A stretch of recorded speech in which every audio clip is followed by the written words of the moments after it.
Basang-basa na ang sapatos ko ba? Ayos to ah. Ayun yung kabayo kanina! Hindi.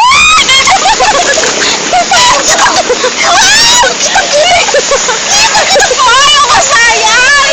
Kita mo yun! Kita siya! Oo, sabi niya. Huwag ka mo na magpunas mo. Magtutuluhan niya yan. Wala Wag na. mo na eh. Kita mo yun? Bakit?